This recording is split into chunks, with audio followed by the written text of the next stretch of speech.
This is the 2025 Benelli TRK502, a budget-friendly on-road travel enduro.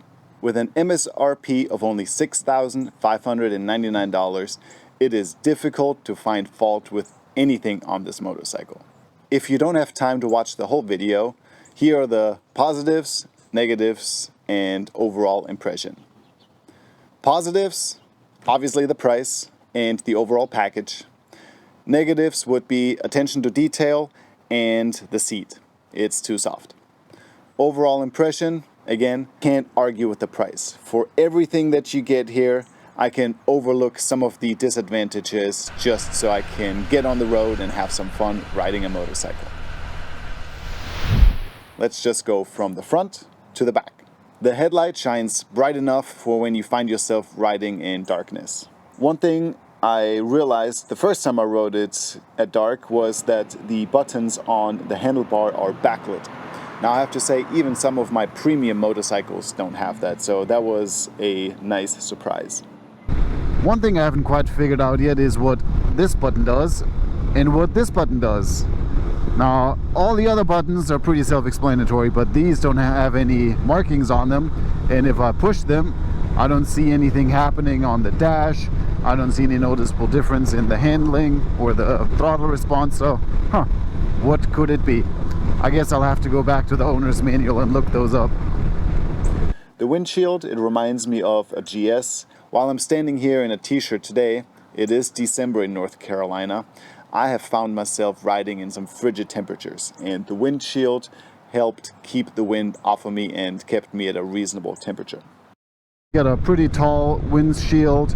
You have these side little pieces too to deflect the wind around, and then you have all these bars right here where you can mount your electronics on here. Very nice cockpit area. As for power outlet, we only have this USB-A outlet here on the left side. It's in a really awkward position, but at least you have somewhere to plug in.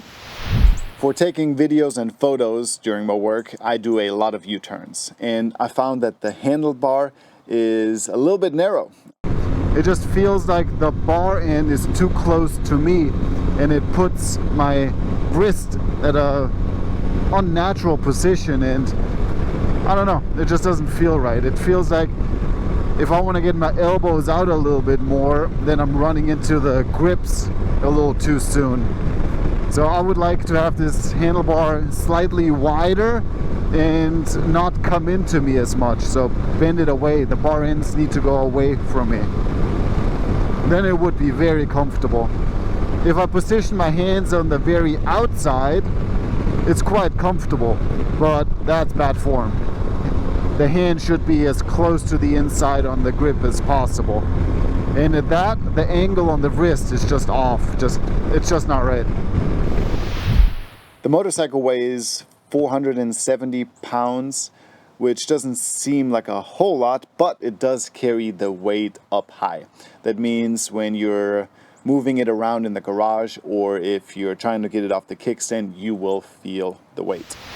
One of the things that could be improved is the seat. For my personal preference, the seat is too soft. Wow, this seat is severely plushy. I mean, talk about some comfort here. This feels like a straight up jail seat. I can totally see myself on this seat for thousands of miles. Seat update. It's almost too soft, as if I have to slide all the way forward to feel like I'm sitting flat, but then I don't have a whole lot of room between the tank and then the back. If I give myself a little bit of breathing room from the tank, then it feels like I'm already hitting the angle at the back of the seat that makes me want to kind of like slide forward. It's a little bit of a pressure point on my tailbone from this happening. I'm not saying it's uncomfortable, but it does restrict movement quite a bit. In addition, because it's so soft, it kind of tilts me forward, which gives me a really weird angle in the hips here. The The seat height is a very manageable 31.5 inches, so just about anybody can ride this motorcycle. The problem is more for tall riders. I'm 6'2" with a 34-inch inseam, and when I'm sitting on this motorcycle and the stock seat, which is really squishy, the bend in my knee is pretty severe. So for all-day riding, I do find myself letting my feet dangle quite a lot so I can stretch out that knee.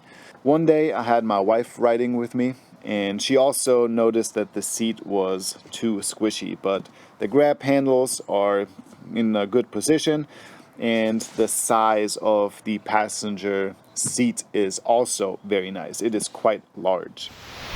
Even for two-up riding, the suspension handled the added weight well. It has plenty of travel, but it is a little bit on the soft side. I prefer a firmer suspension for the type of riding that I do.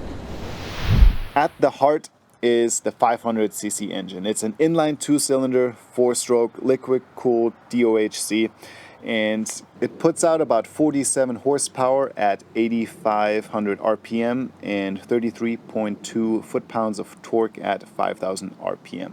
Never once did I think, I need a couple of extra cc's, because zipping around on the back roads or even cruising along on the interstate, it's just had enough.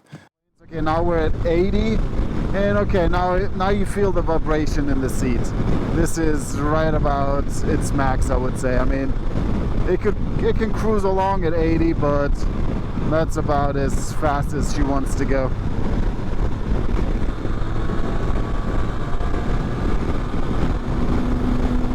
Yeah, 90 is definitely not so happy anymore.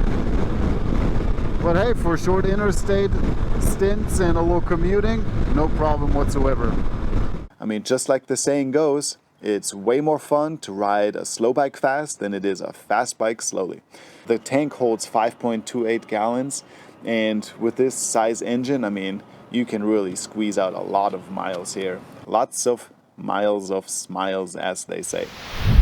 The motorcycle has a 6-speed transmission, and with a 500cc engine, that means you will be shifting a whole lot.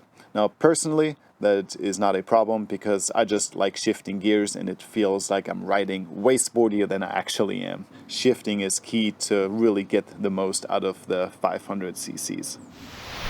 Both front and rear tire have 17-inch wheels, and it has a premium tire installed from the factory. So this one has the Pirelli Angel GT tires, which is a really fantastic tire.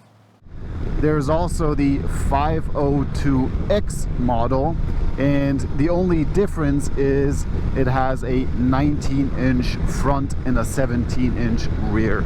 That is the only difference. On a motorcycle like this, I do have to say the ease of riding it is just so pronounced. I mean, everything is smooth. I mean, I don't have to worry about giving too much gas or blipping my throttle between gear shifts. I mean, everything is just absolutely smooth.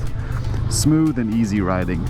This is an absolute fun little motorcycle to ride. If you like this video, please hit the subscribe button, and then check out all of the other motorcycle reviews and travel videos on our YouTube channel.